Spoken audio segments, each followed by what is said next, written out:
palabra. Vamos a saludar con muchísimo gusto a un gran amigo de este espacio y, por supuesto, a alguien que está buscando efectivamente poner por encima de la ley a la justicia, el querido doctor Isaac de Paz, que, bueno, pues se conecta con nosotros.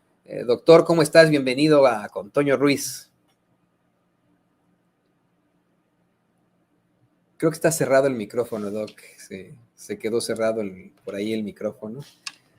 Perdón, Toño. Te decía que bien apurado llegando de la calle de pues, andar volanteando aquí en las colonias de Tijuana y pues muy contento de escuchar también este nuevo plan ante las andanadas macroeconómicas que nos está imponiendo Trump. Y pues bueno, aquí un poco para opinar también qué papel juega la Suprema Corte en todo esto de la economía. La gente cree que solo resuelve asuntos jurídicos, legales, pleitos entre particulares, pero la Corte juega un papel muy importante, señor. Sí, precisamente te quería consultar sobre un tema jurídico. Yo quiero, mire, hacer una aclaración antes de todo. Lo voy a tirar al agua. El doctor Isaac no sabe de qué le voy a preguntar, ¿no? Tengo este tema que venimos manejando desde hace rato y es la determinación de la Suprema Corte de Justicia para que Grupo Electra del magnate y barbaján Ricardo Salinas Pliego pues ya no pueda ampliar sus razones para declarar impedidos a los ministros Lenia Batres, Yasmín Esquivel y Alberto Pérez Dayán en esta resolución sobre 2 amparos de la deuda de más de 33 mil millones de pesos. ¿Qué opinas de esto, doctor Isaac de Paz? Mira, Toño, tiene que ver con lo que está pasando ahorita en este momento de tensiones económicas con Estados Unidos, porque a la Corte llegan asuntos de gran magnitud económica que, pues, estando ahí, los expedientes dormidos, chicaneados, ahí guardados en las gavetas en la Suprema Corte, cuando tienen esos expedientes explícitamente una cantidad enorme de dinero público, de dinero que ya debería de estar en las arcas del Estado, justo en este momento en que el Estado mexicano está reconfigurando sus relaciones económicas y no es posible que la Suprema Corte y que además se permita que el juicio de amparo sea como un trabuco. Así le llamamos, digamos, en lo coloquial, en la abogacía, a las mañas que hay para trabar los asuntos, que no caminen, que es lo que ha venido haciendo este grupo empresarial. O sea, al estar impugnando cada vez, tiene alrededor de 30 impugnaciones. Es decir, no quiere que la Corte resuelva. A la vez sí, llevó sus asuntos a la Suprema Corte, pero a la vez está poniendo estas impugnaciones, estas recusaciones en contra, no solo de la ministra Lenia, en contra de cualquier cosa. Seguramente contra los nuevos integrantes de la Corte también va a impugnar. Entonces, no puede ser, Toño, que permitamos que el juicio de amparo se siga pervirtiendo a ese nivel. Yo lo he venido diciendo, no de ahorita, porque ando en campaña. En distintas publicaciones he dicho que el juicio de amparo tiene que retomar su carácter social. O sea, no es posible que una parte contendiente en un amparo esté cada día promoviendo excusas y quiere emitir nuevas consideraciones y quiere emitir nuevos argumentos y un cuento de nunca acabar para que no se resuelva. Llevan ahí los asuntos como 10 años en los tribunales. O sea, ¿cómo es posible que la justicia sea tan lenta? ¿Cómo es posible que no se pueda resolver una serie de casos que están entrelazados y que son de la mayor trascendencia económica? O sea, yo creo que es algo muy, muy lamentable, Toño. Esos asuntos ni siquiera debieron ascender a la Suprema Corte. No sé para qué los atrajeron, porque la Suprema Corte debe de atraer casos de interés social. Esos asuntos ya están en los tribunales colegiados, ya se dijo que tiene que pagar, punto. Hasta ahí se acababa la historia. No sé por qué le abrieron la puerta a la Suprema Corte. No quiero preguntar, ¿verdad? Mediante qué mecanismos, qué picaporte, pues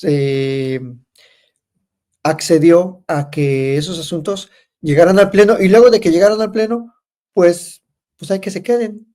ahí que se queden guardados, ahí que duerman el sueño de los justos. Entonces, eso es lo que considero yo, Toño. Al margen de las particularidades del caso, eso demuestra que el amparo y que los jueces de amparo, las magistraturas de amparo y la Suprema Corte, sí o sí tiene que retomar el carácter social. Si no, el amparo está sirviendo a intereses corporativos y elitistas de la peor calaña.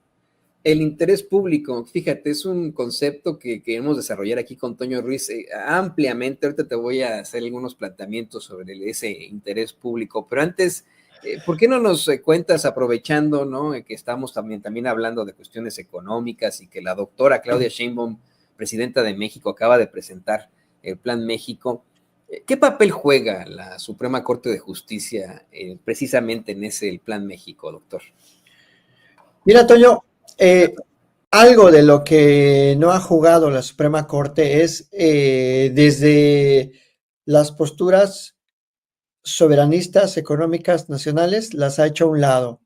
Vimos cómo invalidaron la ley de la industria eléctrica hace ya 2 años.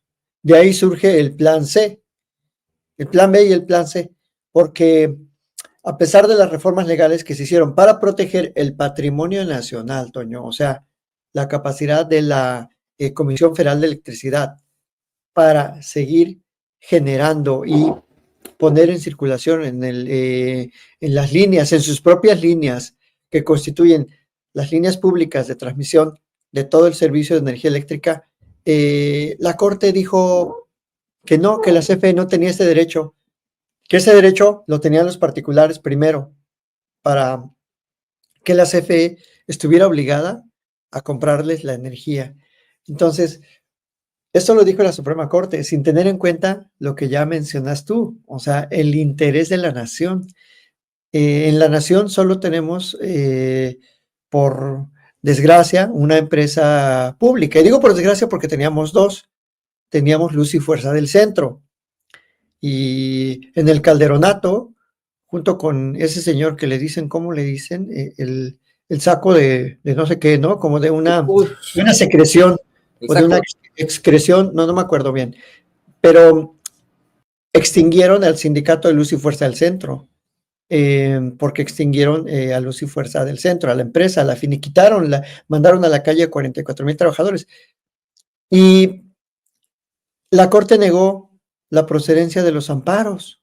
Es decir, fíjate, la Corte ahí jugó ese papel de permitir que, por un lado, el Estado mexicano se deshaga de un patrimonio público, y luego que la gente que trabaja en ese sector, pues se quede sin trabajo, se quede sin chamba. Entonces, pues ese es el papel que ha jugado la Suprema Corte, o sea, protegiendo intereses corporativos y del momento político, con ese oportunismo político que ha caracterizado a algunos y algunas ministras de la Suprema Corte. Entonces, ¿qué papel tiene que jugar ahora frente a estas tensiones? Pues un papel que revierta el neoliberalismo económico, porque la Corte es el último referee en muchos problemas de índole económica, sobre todo cuando hay grandes actores económicos.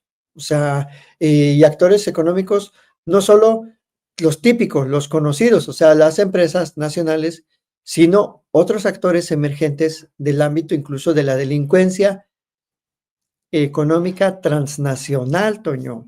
Eso casi no se le pone atención, que fue lo que esta semana, por lo menos el martes, resaltó en la conferencia.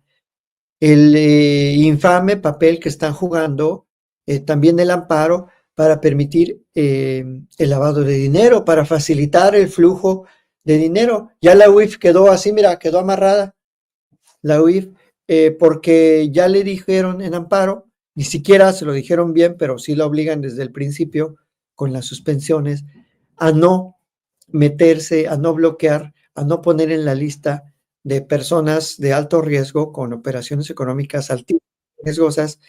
Ya dijeron, incluso la Corte lo validó, que la UIF no puede hacer eso. O sea, facilitando los crímenes económicos transnacionales. ¿Y por qué digo que son transnacionales? Pues porque el flujo del dinero tiene distintos países, regiones y continentes. Entonces, la nueva Corte no se puede dar ese lujo. La nueva Corte tiene que reivindicar el interés social, el interés nacional, la soberanía nacional. Y todos esos conceptos que parecen como de un libro, no lo son, o sea, son dimensiones vivenciales de la gente. O sea, la gente quiere tener buen servicio de energía eléctrica, la gente quiere tener un trabajo, a la gente le importa que las empresas grandísimas paguen impuestos, porque pues los amolados siempre pagan, Toño. O sea, la gente va y compra un dulce, le echa gasolina a su carrito, se sube al transporte y paga ya el impuesto. Entonces, esa es la corte que queremos, Toño. Entonces, ¿qué papel, en suma, qué papel tiene que jugar la corte? Recuperar y colaborar con esta nueva visión de soberanía nacional. No tiene que poner barreras, no tiene que poner trabas, tienen que facilitar que se recupere la riqueza nacional, Toño. Eso lo dice el artículo 25, no lo dice Isaac de Paz. No crean que yo soy muy acá, muy trucha, muy acá, un genio. No, no, no. Eso ya está en la Constitución. O sea, nada más hay que aplicarla bien en favor del interés nacional. Y es algo que, mire, le soy perfectamente honesto, no va a estar discutiendo con usted, honestamente, otro tipo de candidatos, ¿no? El doctor Isaac de Paz, con todo este conocimiento y con esta propuesta que hace, pues me parece muy, muy sensata, efectivamente, nos comenta que en todo caso la Corte es la que tiene que reivindicar esa soberanía nacional.